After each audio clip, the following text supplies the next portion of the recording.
Hey, it's Tommy Allen from TommyAllenMusic.com. Welcome. This week we have Mike Senior. Let's check it out.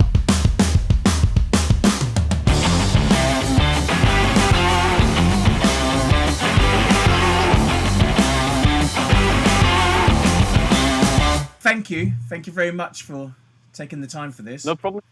Yeah, and like I said, if this was the introduction, I was on holiday and I bought this book. I read it through the holiday, and then I emailed you as soon as I come back, and that's where we first connected. So Mixing Secrets. Obviously, I had the album at the time that I'd recorded, and it wasn't what I was expecting to get back from the engineer. Yeah. So I wish I could say that it was an entirely uncommon experience, but yeah, I quite often get mails from people who go, "Why am I not getting the result I kind of paid for?" Yeah, exactly. And then your book was great. I mean, especially for someone like me that was just starting out in trying to understand sound. It was easy to read. It was technical, but not way over my head, some of it. So it was really, really good. And I thought, well, why not just try? Email the guy and see what he says. And then I sent you some stuff, like you said, and then you had a listen, and then that was where we sort of kicked off, wasn't it? So then you done a review on Sound in Sound on your column that you do. Yeah. So, but we'll get to that in a minute. So, what was your first introduction into music, Mike? Good question. Probably singing as a kid. Okay. And just because I was never afraid to kind of get up and sing in front of people, the main thing. And my mum I kind of noticed this. And heard from one of the people in the local area that one of the local choir schools were looking for choir boys. Okay. And my brothers had never really been in that kind of situation at all. And we just tried it, and I got in. And that kind of started me on that whole kind of classical music education thing that then lasted up basically to me doing a music degree. Okay, so it started from singing. Yeah, totally. And then I got into like string instruments and orchestral playing and all this kind of stuff, but totally in the classical field. I'm totally trained, basically. So what was your first sort of album then that you bought as a teenager that was sort of like a turning point? Good question. Now, this is a tricky one because I didn't actually listen to much popular music at all until I got to college. Probably the first album I bought at college was Jagged Little Pill. Okay. But before that, about the only albums I had when I was at school, because I was at boarding school and there wasn't really much option. When I was a kid, it was probably like Thriller and ABBA and a few bits and pieces like that. And then, I don't know, what was it? What was it later? Some Simple Minds and some, I just didn't really have that history growing up, and then came to all of that later. Right, okay. So what made you decide to go into doing this sort of recording and mixing then? Was there it went from an album, you thought, how did they do that? Man, I've got to learn that, or? Enough, it was actually more from a composition perspective, because there was a time when I was thinking that I actually just wanted to do my music. And I couldn't work out how to create my own music in the way I wanted to, and began looking into, well, what if I try and record it myself? And that's really what drove me in the first instance. I got one of those little Roland multitrackers, the first ones that came out, the VS880s, and just got really into that. And then I thought, okay, well, yeah, maybe I like this kind of thing. Maybe this might be a kind of career thing, because I kind of didn't want to go along in the classical world any further.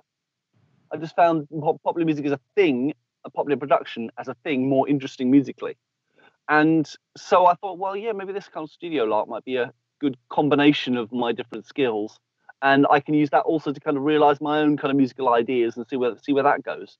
And so that's what led me then, while I was doing my music degree, then to just try and get some work experience in studios. Very late, of course, in my early 20s, like doing the T-boy job. Yeah. You mentioned Milton Keynes as one of the studios you was in. Exactly. Well, I mean, that was kind of where I ended up. I started off in a studio in Wimbledon, just because their T-boy just let them down at the last moment. And my letter just happened to be, I sent out like a couple of hundred letters, and it was such a typical kind of T-boy thing. And they gave me a ring. I said, yeah, I'll be there. I'll work for free. And so I turned up, worked for free for a week for them. And then they decided that it would be easier actually just to keep me on rather than getting someone else in who didn't know what they were doing now that they'd spent a week showing me what to do. So I got a bit of paid work from then, and that same kind of format then worked at several other studios around London. I'd go and do some work experience, and they go, "Oh, actually, we'd rather just not get another person who's clueless for free. We might as well sling you a bit of money and keep you on." And then it kind of went from there. Of course, that got me some experience. Came out after my degree, and managed to nail down a permanent job at this studio in Milton Keynes. What's the name of that studio? Is it still going? It's a Great Linford Manor Studios. It's not going anymore in an official capacity. I mean, it's the guy who owns it was quite big in the development of the Wimbledon FC thing, and so he was kind of wheeler dealing about all that kind of football stuff, but had previously been in the music industry, and so the studio was kind of in its last hurrah when I was there. But they did records there. It was like Traveling Without Moving was recorded there, and Skunk Anansie Stoosh, some records that I really liked. All analog, beautiful place. So it was a great place to kind of cut my teeth and get used to working just with recording stuff. So what was your first mixing job where you was actually in control, the boss of the? It was. In fact, you might well know the Wild Hearts. Yeah. You know the band the Wild Hearts? Yeah. Well, their lead singer is a guy called Ginger, a lead songwriter. And he did a kind of a project called Clam Abuse with the guy from the Anti-Product. And Alex, I think his name was Alex. Yeah, I don't know. But it was utterly mad kind of thing. And they came and wanted to try and mix this at the studio. And by hook or by crook, managed to annoy the guy that they'd hired to mix it so much that he walked out. And they had no budget for anyone else. So I said, okay, well, I'll give it a go, see how it goes. And they liked it enough to use the stuff. So, I mean, it's like almost a cliched story. It's that and the producer broke his leg on the way to the studio kind of thing, isn't it? You weren't making tea for him at the same time, was you? Well, yeah. I mean, that was the thing about that studio, was that basically anything that needed doing was my job to do. I was the person at the studio. So if they brought their engineer and their producer and all that stuff, then I could just be making tea. If they brought nothing, then I'd be doing everything. And then that led to you moving across, meeting your wife, going to Cambridge, and then Sound on Sound. Yeah? Yes. Yeah. Well, I mean, it's kind of not quite in that order, in that I'd met my wife when I was at university, and the hours at the studio, I mean, it was a great experience, but the thing about a residential studio is that it never stops. And so we just didn't see each other ever. So in the end, I thought, no, I've got to knock this on the head. Otherwise, I think the prospects of this relationship going anywhere are zero.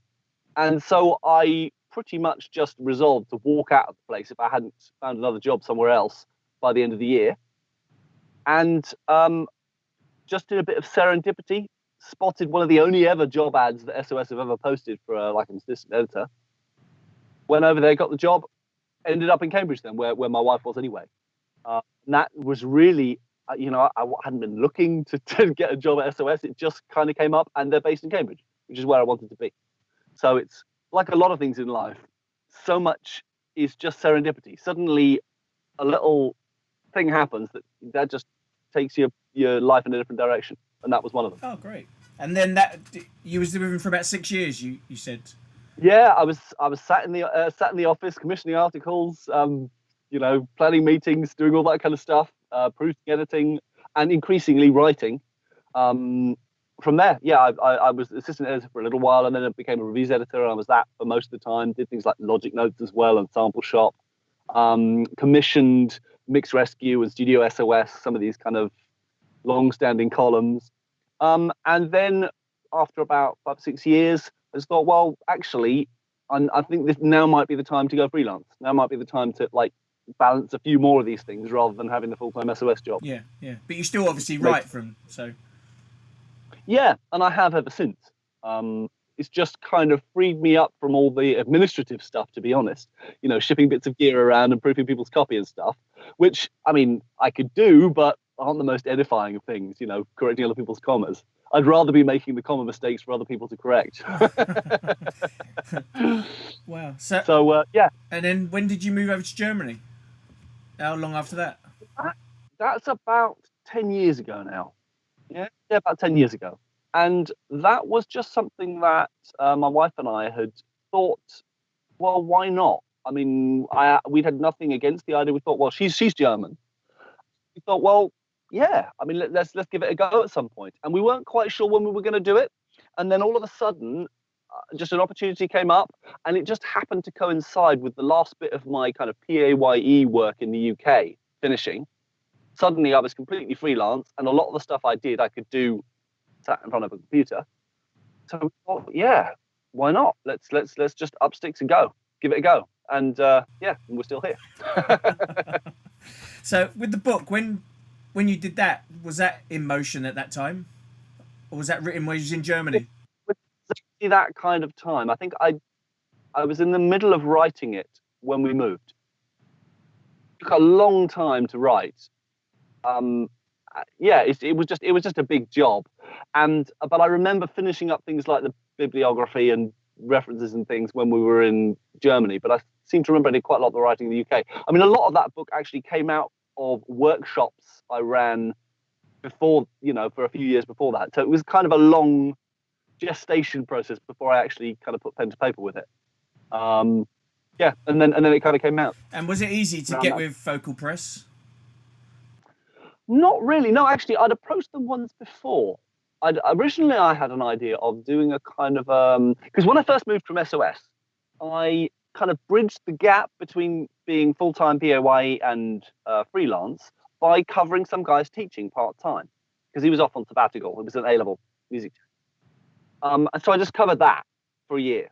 And then the other bit of my time I used to build up my freelance stuff. So then the following year I'd have a half a solid freelance workload, and then I could fill out the other half of the following year. I think that worked really well. But it meant that I just suddenly got a bunch of experience of what it was like trying to teach music tech in a school environment, and a whole bunch of things that they were having to deal with that they shouldn't have been having to deal with.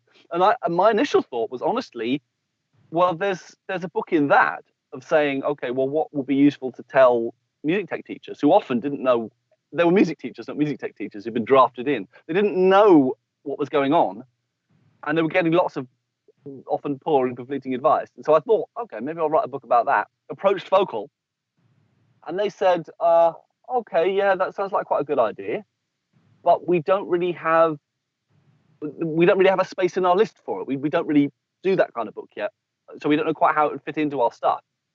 And I thought they were just kind of being polite and going, yeah, it's a bit rubbish, mate, basically, and we're not interested. And so I thought, oh, fair enough, knock it on the head. Then I got an email maybe a year or so later from a different publisher saying, oh, we're just wanting to do a kind of recording books lineup. Do you want to pitch something at us? And so I just thought, okay, yeah, why not? Pretty much just wrote something on the back of an envelope and emailed it off to them.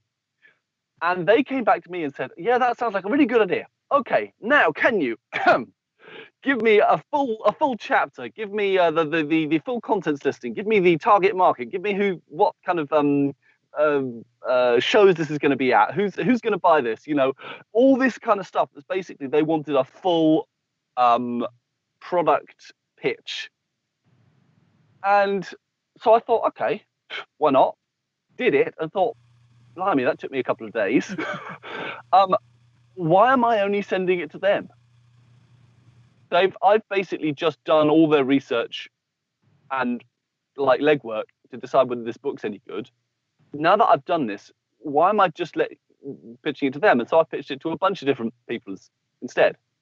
And Focal were interested in it then.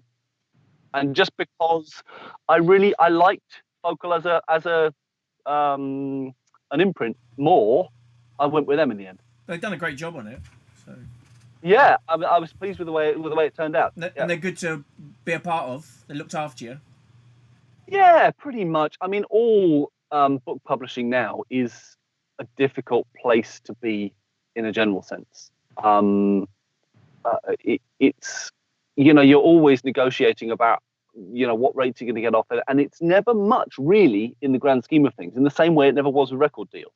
So you only really are ever going to make any money out of it if you sell a lot of copies. And I think anyone who is, I mean, this is book publishing, not music tech, but basically anyone who's going to get into book publishing these days needs to realize that their publisher isn't really going to do any marketing for them. They might do a little bit. They might put it in their print ads. They might put it on their listing, but they're not going to actively push anything.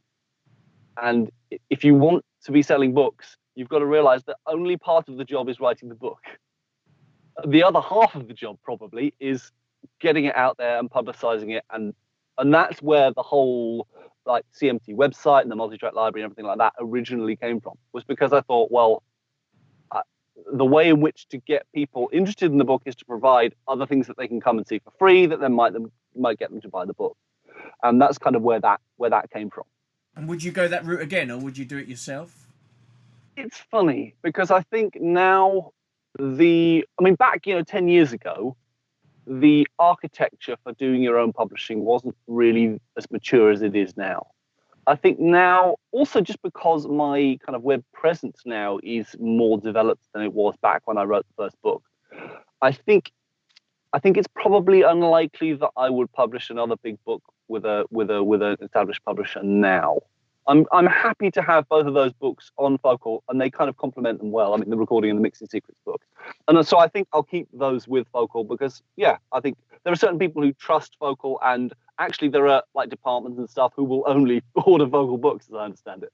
So I think they serve their purpose as a kind of a reference book and as a kind of a reputational thing, as a cachet thing. But in terms of the margins on publishing, if you've got the reach already and you're doing your own marketing already, which is basically what you're doing, and there are no print costs and no distribution costs if you do digital products, then the markup is phenomenally better on self-publishing than it is on large-scale publishing. So, yeah, it's a funny time now. All these kinds of things are getting changed, and different channels are suitable for different kinds of work.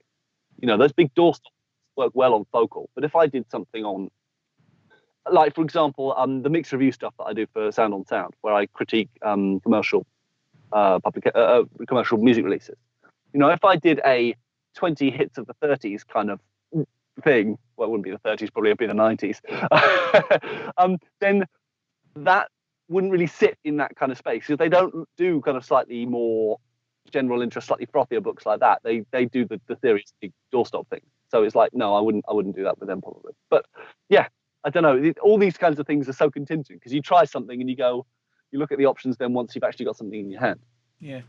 Wow. And have you got any new books coming? Not straight away. It's been a funny time. I'd thought that, in the first bit of this year, I would be starting to develop some kind of online course, because I think that's probably the next kind of big product thing I'm going to develop. But then just, in January, February, like several big things kind of hit at once, of new resources and just changes in the way I do stuff that have shoved all that kind of a little bit onto the back burner. And so maybe some of that will, maybe I will do some smaller books. So in particular, the mixed review thing that I was talking about, because I've just relaunched the mixed review as a blog site and a special website for that. And so that, now that that's all gone online, maybe I'll start doing little mini mixed review books. I don't know. Yeah, I mean, the freelance lifestyle is all about having a zillion ideas and not enough time to develop them. And they're all effective, Well, you have the website, don't you, where you obviously have people or students that download the tracks. Yeah. And that's been going. Yeah, I mean, the website is very well established now. I mean, everyone knows the multitracks are there. And in fact, another one of the big resource developments that happened just early this year is that I added unmastered WAV files to that library as well. So people can now download the unmastered WAV of the mix to practice mastering with. And so I've added in a mastering section of the forum as well, where they can upload WAV files and things. So that's been a big development. And the whole CMT website as well, I've completely redone the back end and redesigned it. just because it needed updating. We were hacked about a couple of years ago, and that caused all sorts of problems. So yeah, there's been lots of kind of stuff going on behind the scenes to try and make the website part of things. Yeah, just to continue developing it, continue adding resources and stuff. Who would you say is your top 2 engineers? Who would they be? That's influenced you most. The influenced me most. Well, actually, I would say probably immediately the name that springs to mind, if I think of the person who's influenced me most would probably be Al Schmidt. He's this American engineer who's won more Grammys than anyone else. He's been around for just donkey's years. I think he's in his 80s now or something. He done Frank Sinatra stuff, didn't he? Oh yeah, he's done all sorts of stuff. And I think the reason he's influenced me, I mean, he is actually the reason why I wrote the second book, the Recording Secrets book, because I've been for years trying to reverse engineer the way he records stuff. Because he's a lovely, lovely guy, and he gives interviews very freely, but he never really reveals anything in those interviews. He's not very good, I think, at expressing the way he does what he does. He's a lovely, lovely guy, and I've been to workshops with him and all sorts of stuff. But I've been trying to reverse engineer his recording style for ages because I think it's a really useful and powerful style of recording in the kind of Project Studio age. And I've been trying to adapt it then for situations where people are on a budget and all this kind of stuff. Yeah. And so he's been very influential on me in that he's made me question a lot of the things that I might normally do. I mean, things like if you are recording stuff, people are not afraid to add EQ, compression and process and everything on the way in and basically be applying a load of processing while they're recording. And Al Schmidt doesn't. And furthermore, and this is the bit that really blows people's minds when they don't realize this, he doesn't apply EQ at the mix either. He just doesn't EQ. He is a man who makes records just with the mics and with balancing and with a bit of reverb. And once you realize that people are able to do that, it just changes the parameters of what you expect yourself as an engineer to do. And so in that way, even though I don't necessarily record like Al Schmidt, his approach and the fact that he's there and that he's a fact has challenged me probably more than almost anything to be the kind of engineer I am now and to do the kinds of things I do.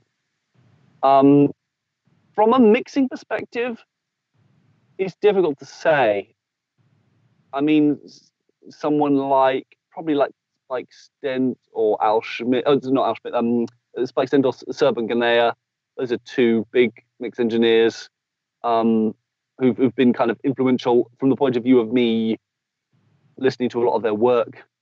Yeah. What? So the Al stuff is more like mic placement and stuff as well. Then quite a lot. Absolutely, mic placement, mic choice, just the attitude of the way in which you record that way. Yeah, I think a lot of the old stuff was like that when it's some records and things like that. Yeah, but I mean, I think it applies equally now. I mean, I record all my stuff pretty much nowadays just with mics. I try to create the sound that I'm after with the mics without any processing pretty much. Right. And that comes really from that influence.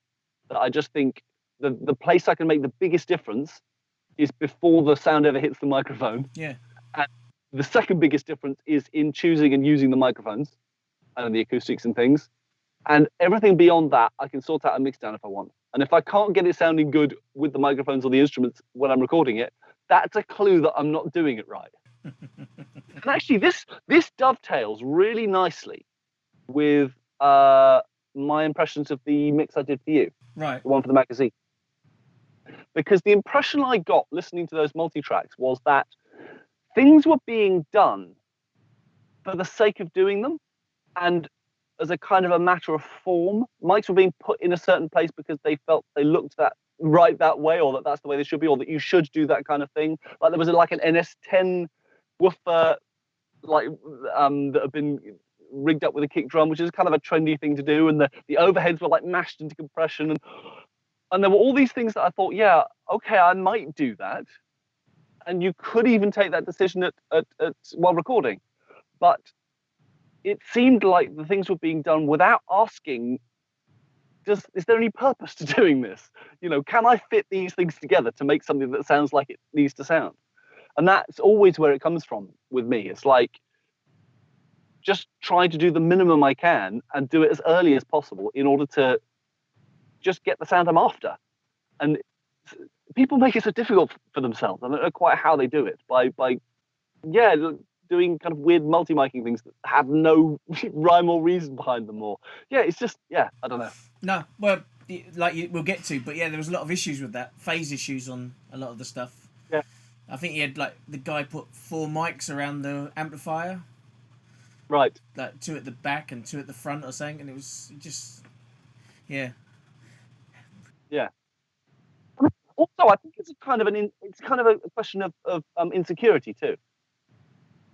If you don't feel like you know what you're doing, and you're worried that people may, or you basically you have this kind of because I really sympathise with this one. I'm trying to think. What is it? Is it kind of inferiority bias? What is it called? That's it. Imposter syndrome, right? Almost anyone who's any good at anyone has imposter syndrome, and I've for a long time walked into sessions and thinks, what the hell am I doing here, kind of thing. And if you feel that way, it's very tempting to try and overcompensate by doing flashy looking things.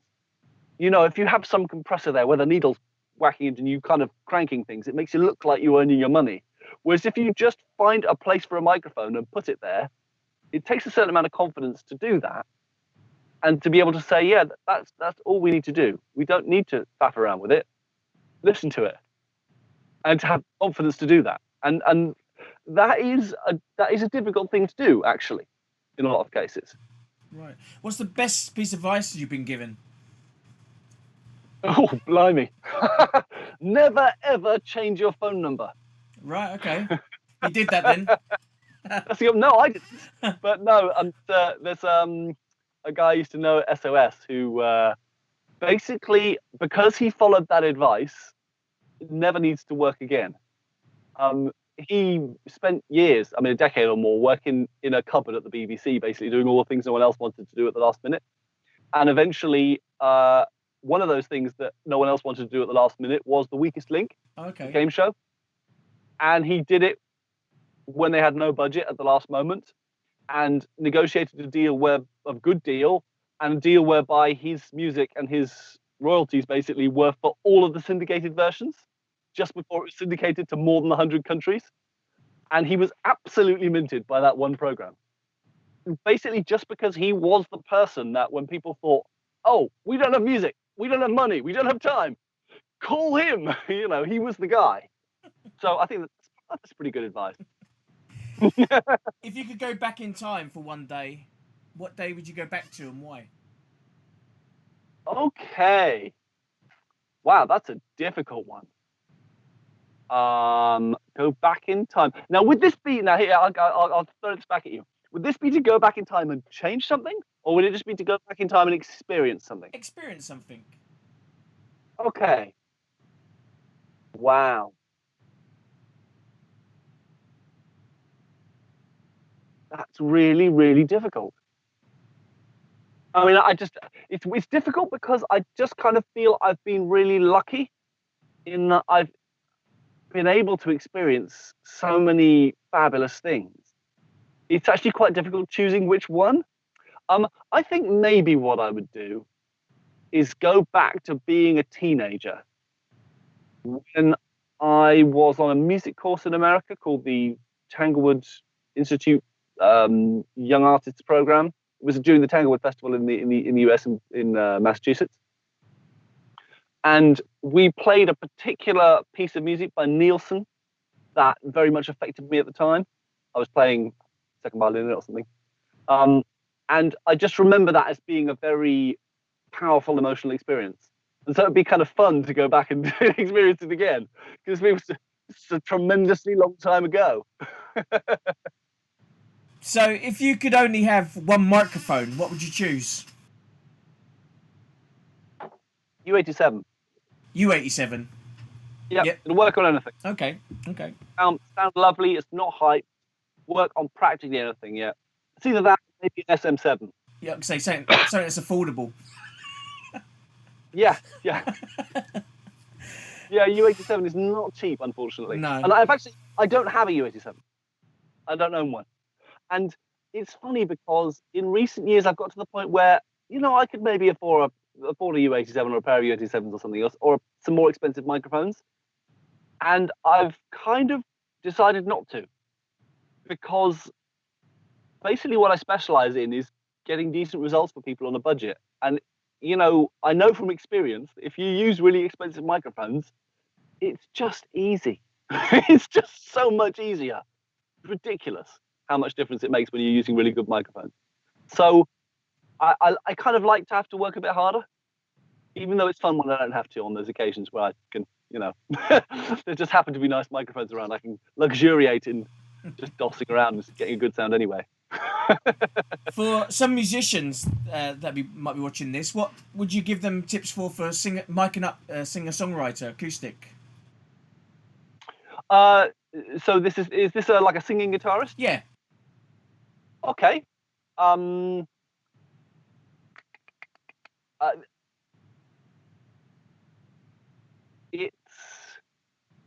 the first thing is, it depends how you want to mic it up and what you have available.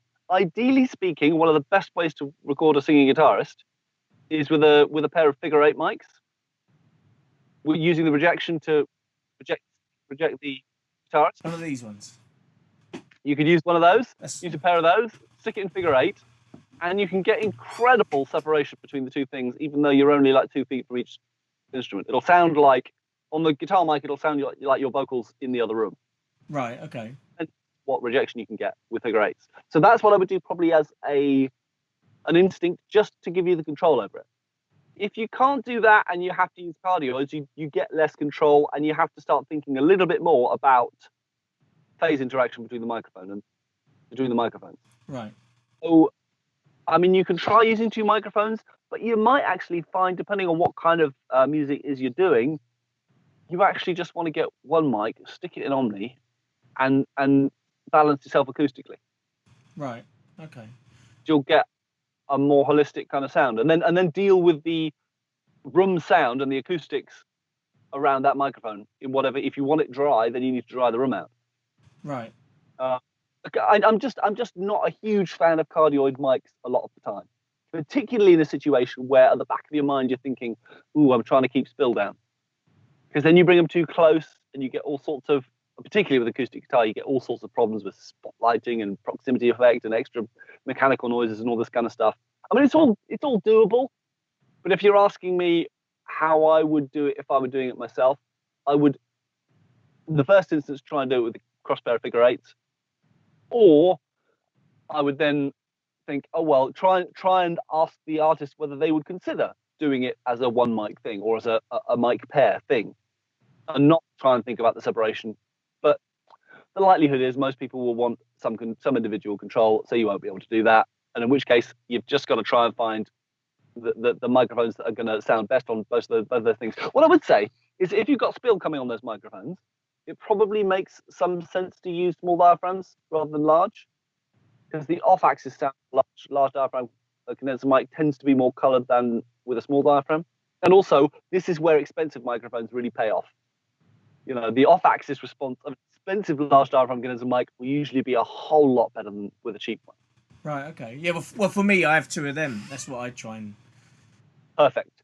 But and again, actually, with those, if you have those in cardioid and you decide to use them that way, then you probably find the off-axis sound isn't bad, because they're just really good instrument mics. Yeah, well, I haven't found my sweet spot yet for recording acoustic and voice. I've tried it individually and I've tried them together, and still I'm lacking a bit of warmth on the guitar. Right. So sometimes have it just off the 12th fret area. Yeah, that's quite a common position. Yeah, but obviously to my ear it sounds deeper round here, round the body end. And there's nothing to say you couldn't do that. And in fact, it's funny because I do a lot of, or I have since I've come to Germany, I've done quite a lot of acoustic guitar recording. There's a particular group that I've done 4 or 5 records for now that is basically a pair of acoustic guitarists. And they want this very close-up, detailed acoustic guitar sound, but at the same time they want it to sound very full and open and natural. And it's quite a difficult thing to do. Yeah, I mean, Yeah. maybe when lockdown's finished, we can meet up and I Yeah. can try out with you Well, and see what we can get. because some of them old blues guys had great sounds, and there's not a lot of written down about how they recorded. Like Robert Johnson and them guys. Well, I mean, you'd be talking about a single mic, probably a ribbon. Yeah, in some of the videos where people are imitating, the guy sort of sits in the corner with the mic in the corner of the room, and he's facing the corner. I don't know if that was a thing. Well, I could give a reason why they would do that. Right. You've got a figure eight mic. Its low end response when you get a bit away from it is not that good. And if you stick it in the corner of a room, you get boundary effects. You get a bass tip up, natural acoustic one. So you get bass out of the microphone. I can understand that being a reason why they might do that. To some extent, you could also say that by doing that, you might have more control over the acoustics, because then you can just stick dampening behind him in like a quarter space, and it's kind of acting like a boundary mic, which eliminates the acoustics from the other dimensions. Another reason maybe. But yeah, I mean, the thing is, if you can balance yourself, and also if you can balance yourself and you're willing to do a few takes and do a bit of editing, which isn't really that difficult on acoustic guitar, then you can do this kind of thing like a classical session. Just do a bunch of takes and snip them together. And I think a lot of people forget that that's the way you can do things. And it's the same with things like bands. I record bands a lot of the time kind of like a classical session, in that I'm not trying to overdub everything. I'll record everyone at once. And then if there's a bit where the bass player plays the wrong note, I'll chop that note across all the tracks at the same time from another take. Because everyone's playing the same part of the same song on the other take, it works just fine. It's amazing how well you can edit between different takes. So if you want to try the single mic thing with acoustic guitar, which I have to say is a great way to record acoustic guitar and voice if you can balance yourself correctly. And then the great thing about that is that then it basically doesn't come down to anything to do with the studio technique. It just comes down to you doing takes until you're happy with the way that you're projecting in relation to your guitar. And that in itself is a kind of a discipline, and yeah, it might be actually quite a nice discipline in terms of you begin to realize, okay, yeah, actually I'm swallowing certain words, or on certain vowels I'm overcooking it. Singing's a difficult. I mean, I'm a singer myself, so singing's not an easy thing to do, and not easy to do consistently. No. Yeah, so, and obviously I'd have to think, because where I'd put the mic, because if you're singing up this way and it's down where the guitar is, I don't know if you aim down or if you'd aim up, or... Yeah, I mean, once you're working with one mic, you've got so much leeway. My instinct would always be to go with an Omni if I were going to do that, or a pair of Omnis. I mean, you might as well get some width out of it if you're gonna record without any separation between the parts.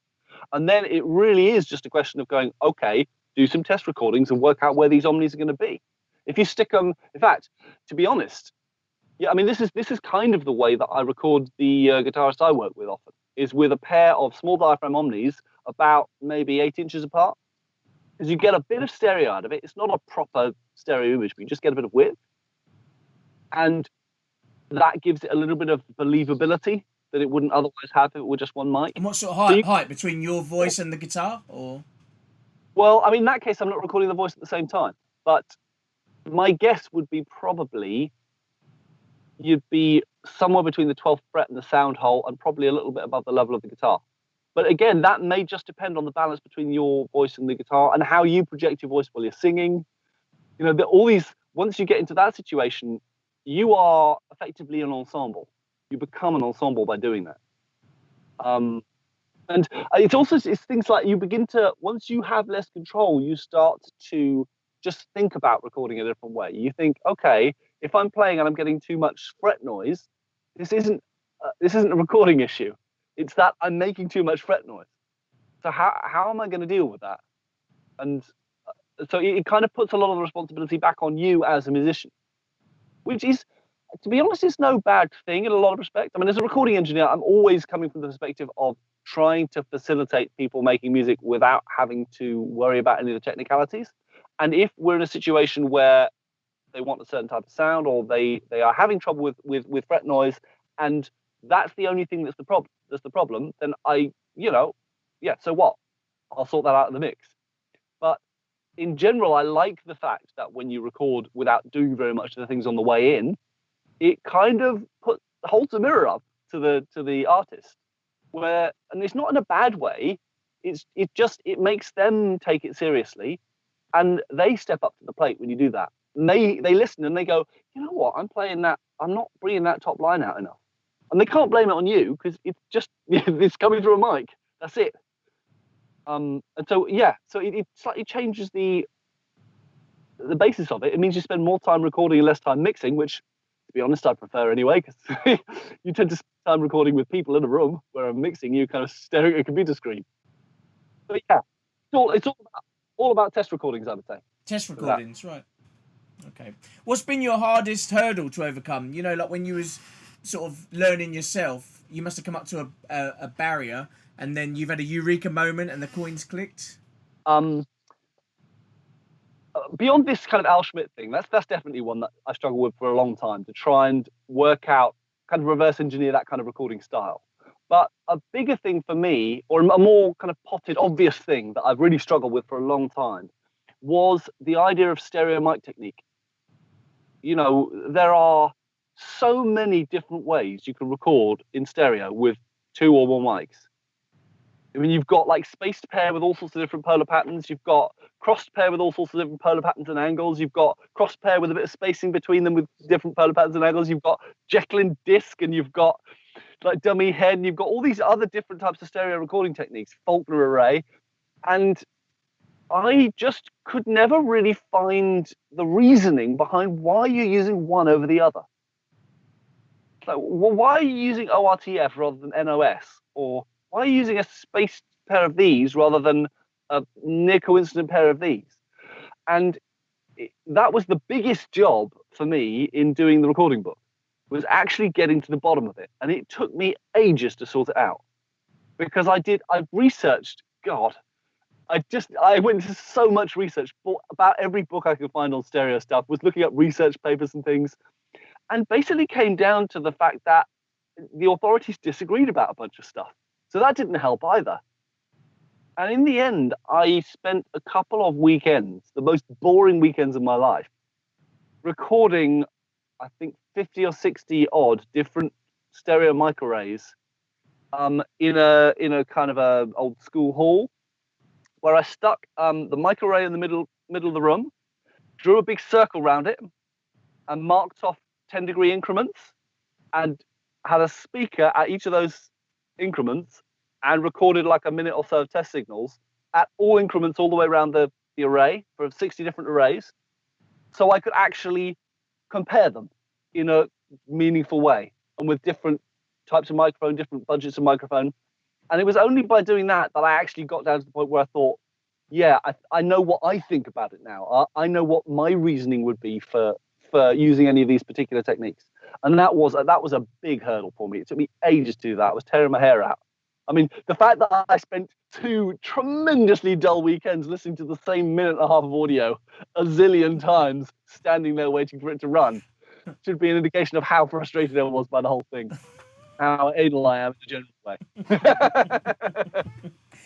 Is there a method to how you first set up a song for mixing? Yes and no. I mean, to a certain extent, the book's my method. I have a bit of a template, but really the only thing that is in my template is routing stuff. I've got a couple of effects that I just use enough that it's handy to have them already set up, like a kind of a harmonizer style widener and a 3/16 delay and a stereo delay. That just a few things. That's the only ones, I think. And I have a little bit of bussing and routing and stuff set up, so I don't have to do it from scratch every time. But really, I kind of, every mix is a little bit different. Often because I'm not that often working with the same thing every time or the same person every time. I mean, I get a certain amount of repeat business from people I work with, but my recording, my mix is only part of what I do. So so I'm often dealing with new stuff. I often have to deal with new stuff, of course, because I'm writing about stuff, and I can't be writing about the same stuff every time. So I don't really have a model beyond the general thought process that is kind of in the book. Yeah, yeah. Well, it's just if people haven't got the book, I was just trying to see if you like. Oh yeah. So, well, to elaborate then for people who don't have the book. Sorry, I'm thinking of a conversation between us, but you're right.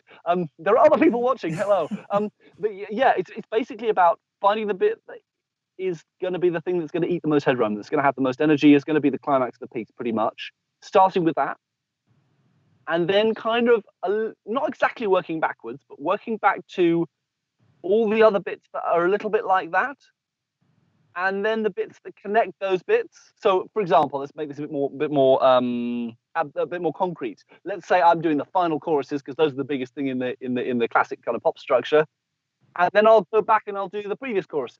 And I'll think, well, I want them to be a little bit lower than the final choruses because I want them to be a bit of build up. And then once I've got those choruses sorted out, then I think, well, I've got to get the middle section so it comes down a bit, or maybe goes up a bit and comes down into the final choruses or something.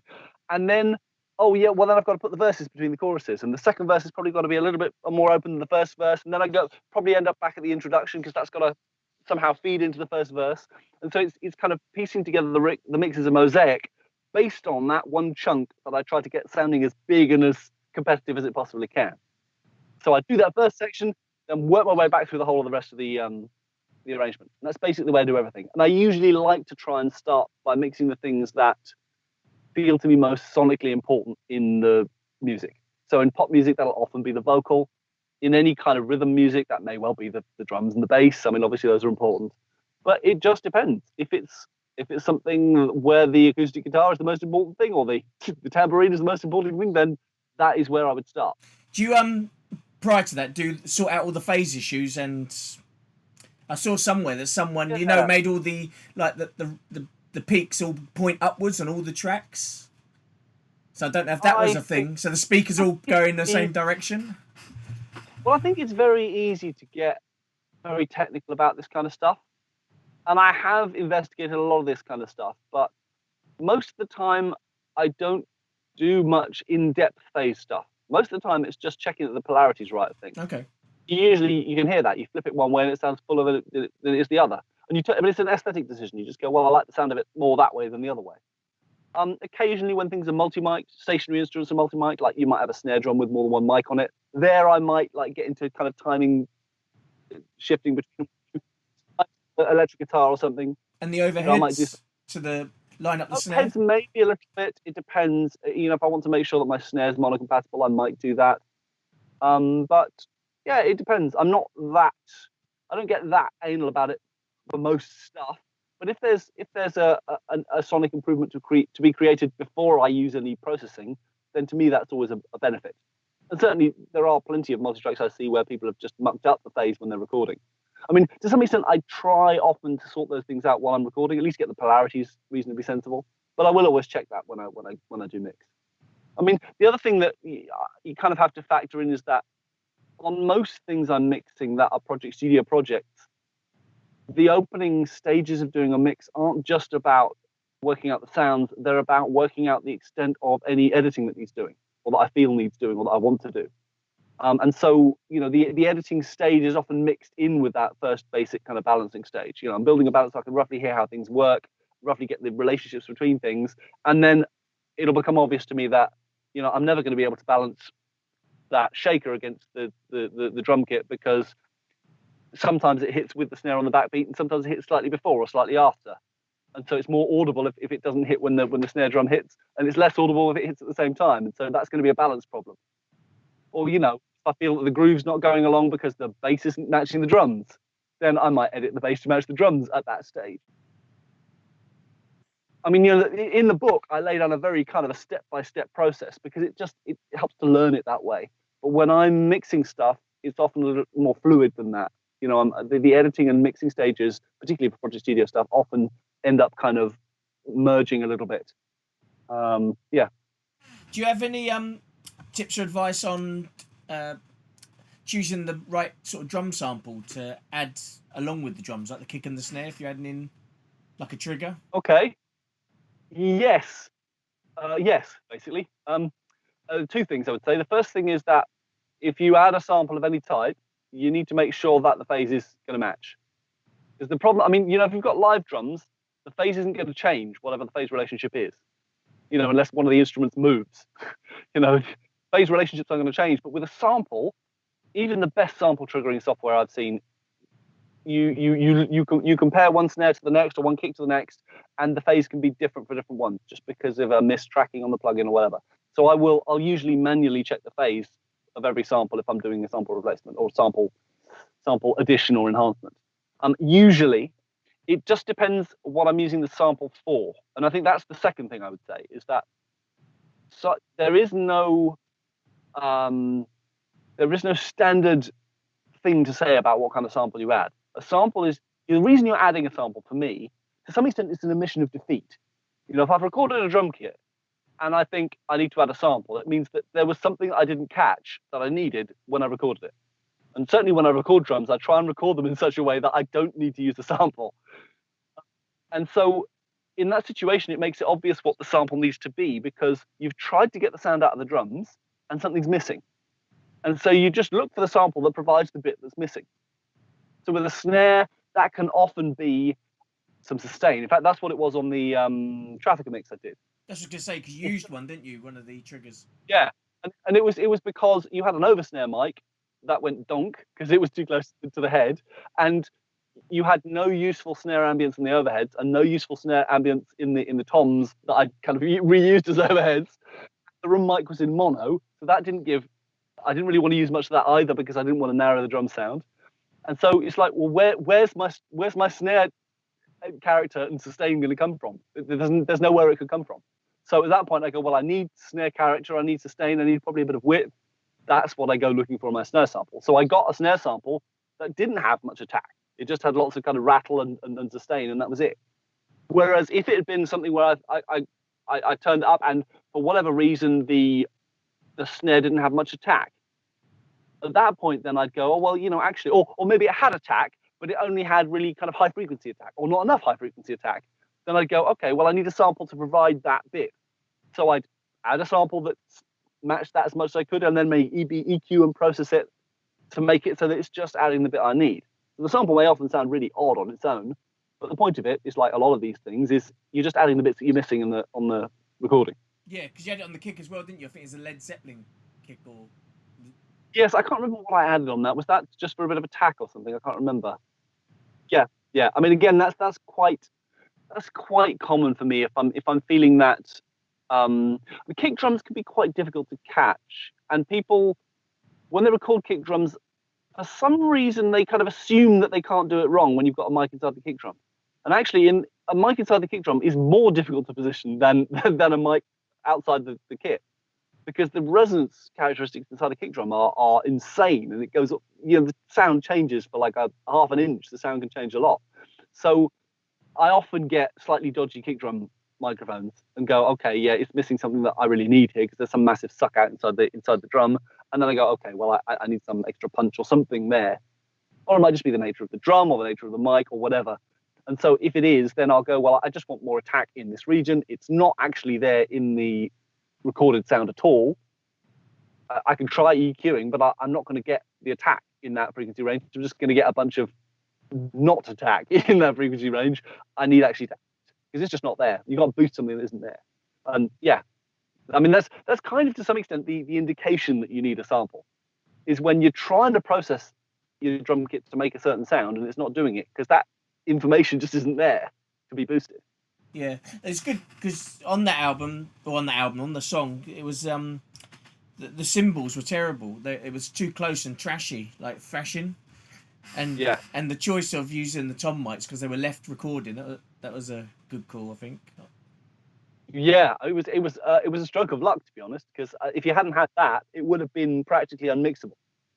And again, I mean, you see, this is as a recording engineer, it's a difficult balance to navigate. Is that as a recording engineer, you want to try and make things as easy as possible at mixdown, and part of that process is saying, what sound do I want at the end of this record, and how do I record in such a way that we pretty much get that straight away?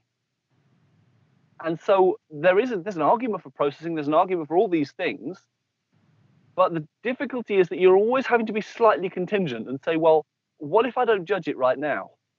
Am I going to actually burn bridges by doing what I'm doing? And that's what concerned me about that. I mean, he was massively mashing it into a compressor, I think, as well. It's like, well, I could get that. I mean, if you felt you wanted that sound on the session because it kind of felt vibey, then okay, stick it on the monitor channel, but record the record the mics without it. But we didn't have such a say because we trusted him at the time. Yeah. So we was going with what he sort of advised and said. But listening, and you should. I mean, to a certain extent, that's the point. That's one of the reasons you go to a studio, is so that you don't have to second guess stuff. You can just be a musician. Yeah. And I really feel that. I mean, I'm enough of a musician myself to know that as a recording engineer, I have the easier job. The musicians are the ones who really have to bring it. And yeah, so they should be able to trust you. And that's one of the biggest things you're trying to build as a recording engineer, is that trust, is that ability to set stuff up, then do a take, come back and listen to it, and then mentally to flip that switch of like, okay, he's got that. And so the best thing for me is when, the first take playthrough, the first thing the musicians say is something like, I think we should do another take of that bit, because I think the middle section, we didn't quite hit that. If they're not talking about the sound, then it's golden, because it means that they trust me to do it. Nothing has made them feel self-conscious about the sound, and they're concentrating on the music. Well, people can hear the song because it's the intro and outro to these chats that I do. Oh, well, there you go. Well, I have to say, actually, it is one of my favourite mixes I've done for Mix Rescue. I really just like the sound of it. I mean, every mix engineer has a certain variability in their own work, and some mixes they like more than others. And I just really enjoy it whenever I hear it. If you could change anything about the music industry today, what would it be? Wow. That's a really difficult question for me to answer, because it's kind of not in my nature.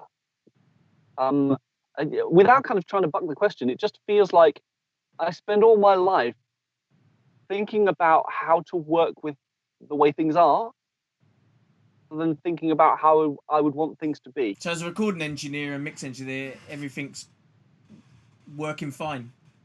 I just think it's weird, because even before this kind of virus thing hit, there were a lot of people who were very down on the way, the old style music industry had collapsed and recording studios are going out of business and all this kind of stuff. And for a number of years, I've actually been feeling incredibly optimistic about it. I just think we're living in such a fabulous time for music and musicians. That I love the fact that I'm not dealing with middlemen. I'm dealing with musicians. Musicians now, record companies aren't really interested in musicians. Certainly not most project studio musicians. The whole idea of a record deal is out the window. Most musicians who are making a living are doing it by being a little cottage industry of their own. And that you, as a recording professional, or whatever kind of service you provide to bands or musicians, deal directly with them. So there's no interfacing problems between like management and record companies and all that kind of stuff.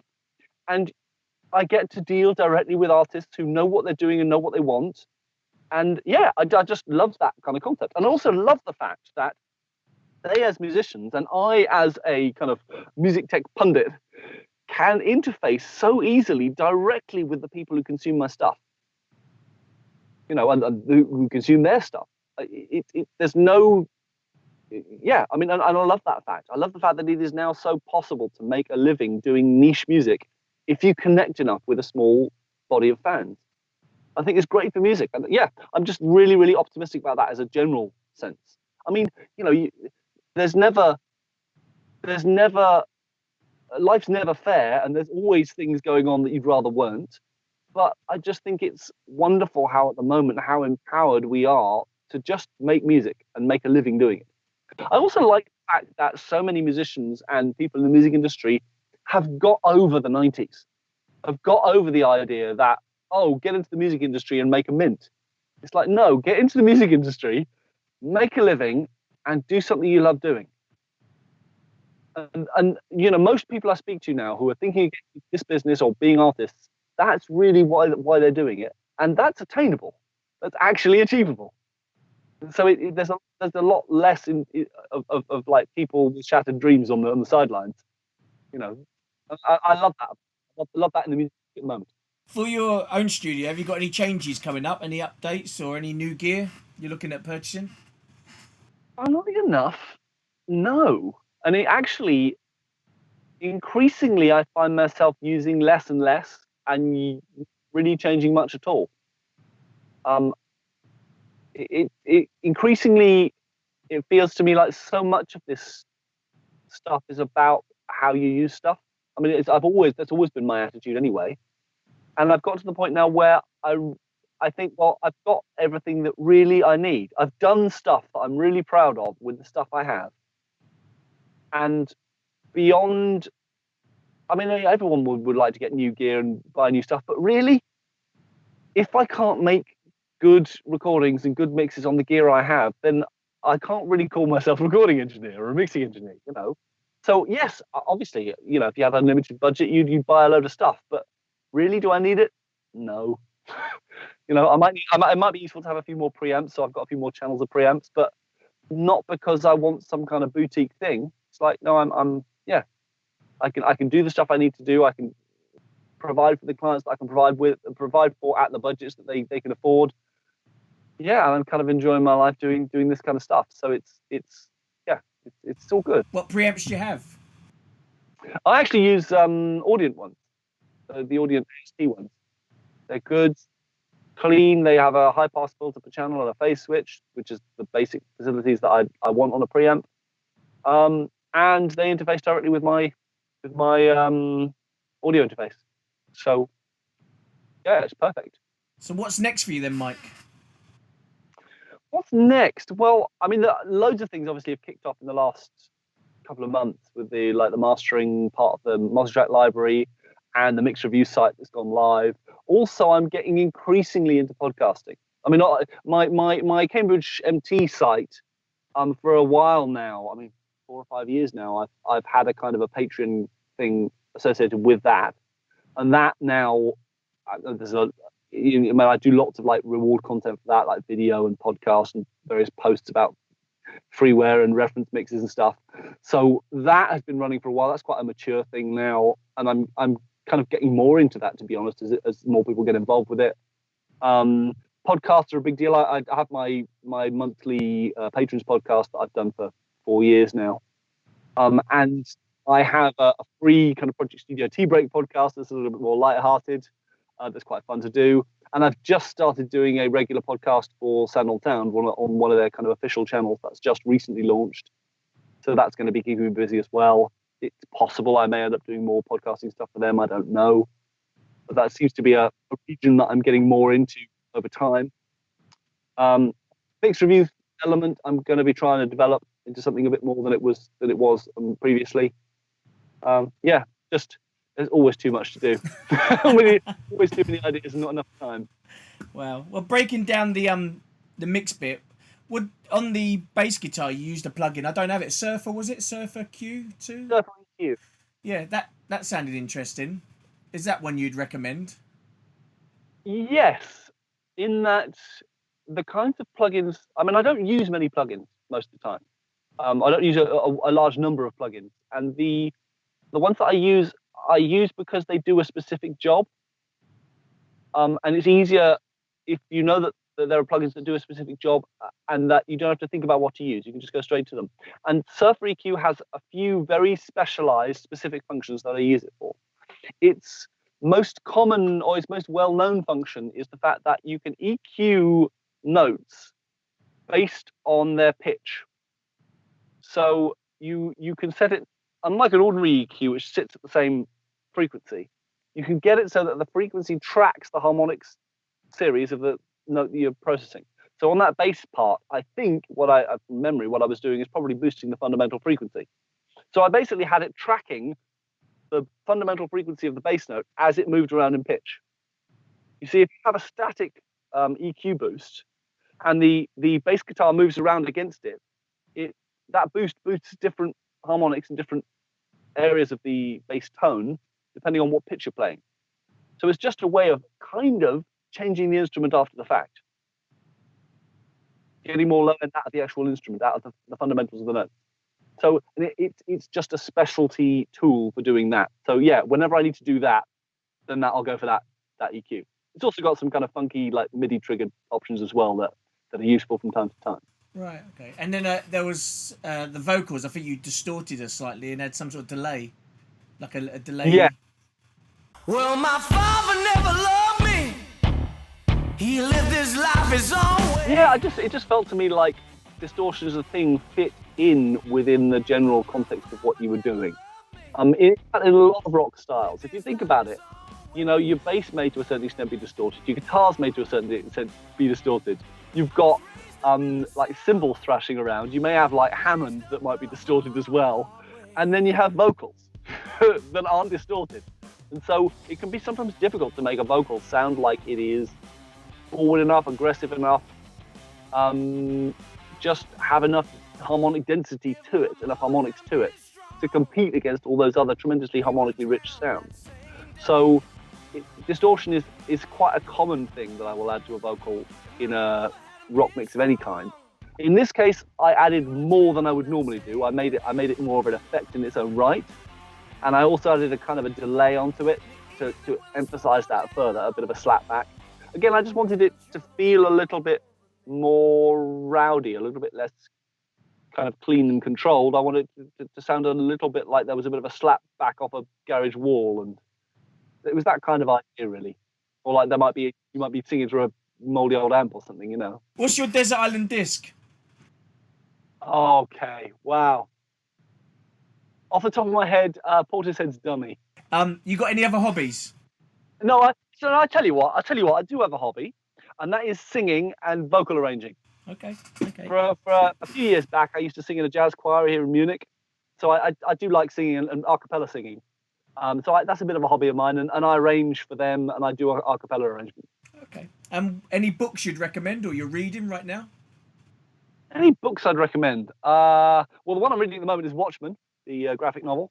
That's brilliant, really, really good. Books I'd recommend. Off the top of my head, it's difficult to say. Yeah, second edition. The log rolling going on. And what you got playing in your car today? Oh, I've got playing my car. Well, I mean, I haven't been in the car in months, but to be honest, most of the time when I'm out and about, I'm listening to podcasts. Okay. Who do you listen to? There are loads of podcasts I listen to. My favourites, I love The Dollop, the history podcast. That's brilliant. Really, really good. I'm listening to quite a lot of current affairs stuff at the moment. Yeah, I quite like the Dave Ramsey show too. Just the appeal of it. Yeah. Was it Everything's Alive? Everything's Alive is brilliant. So people watching, what's the best way of getting hold of you for your website and giving yourself a plug? Okay. The easiest way to find everything that's involved with me is, well, first of all, you can just stick my name into Google and I'll usually come up. But also cambridge-mt.com, music technology, that is. So cambridge-mt.com and you'll find me. Also, if you want to see the new Mix Review site, that's just themixreview.org. Okay, and they can purchase the books through your website? Yeah, you can find where to purchase them. I mean, you can get them through Amazon or anywhere else. I mean, they're sold via Focal rather than via me. So, but if you want to get any of the like Patreon extras and stuff, then patreon.com/CambridgeMT is my Patreon thing, and that's got lots of like video tutorials and all sorts of stuff on there. Normally, I do a quick fire questions at the end. Crumbs. So let's see how you do. So, cash or card? Cash. Ask for permission or ask for forgiveness? Wow. Probably ask for forgiveness if I'm honest with myself. Better or easier? Better. Silence or conversation?